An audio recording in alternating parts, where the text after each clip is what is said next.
News Telugu. భారతదేశంలో corona virus మళ్లీ వేగంగా వ్యాప్తి చెందుతూ ఉండడం ఆందోళన కలిగిస్తోంది. దేశవ్యాప్తంగా కోవిడ్-19 కేసులు పెరుగుతున్నాయి. మరోవైపు కేరళ, కర్ణాటక, తమిళనాడు, మహారాష్ట్ర తదితర రాష్ట్రాల్లో కరోనా కొత్త వేరియంట్ వేగంగా వ్యాప్తి చెందుతోంది. కాగా భారత్లో 2 కొత్త కరోనా వేరియంట్లు ఉన్నట్లుగా గుర్తించారు. కేంద్ర ప్రభుత్వ సంస్థ అయిన Indian SARS-CoV-2 genomics consortium data ప్రకారం దేశంలో 2 కొత్త వేరియంట్లను గుర్తించడం మరింత ఆందోళన కలిగిస్తోంది. NB.1.8.1, LF.7 అనే వేరియంట్లను ఇటీవల భారత్లో కనుగొన్నారు. NB.1.8.1 కోవిడ్ వైరస్ కేసు 1 ఏప్రిల్లో తమిళనాడులో నమోదైంది.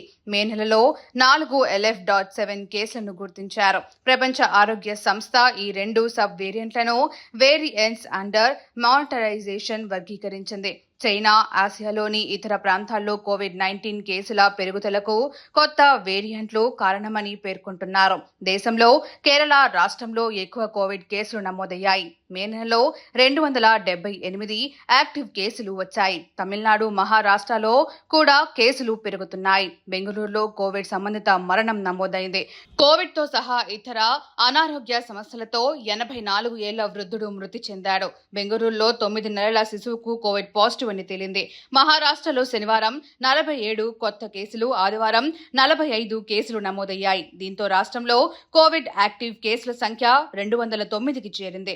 రాష్ట్రంలో 4వ కోవిడ్-19 మరణం నమోదైంది.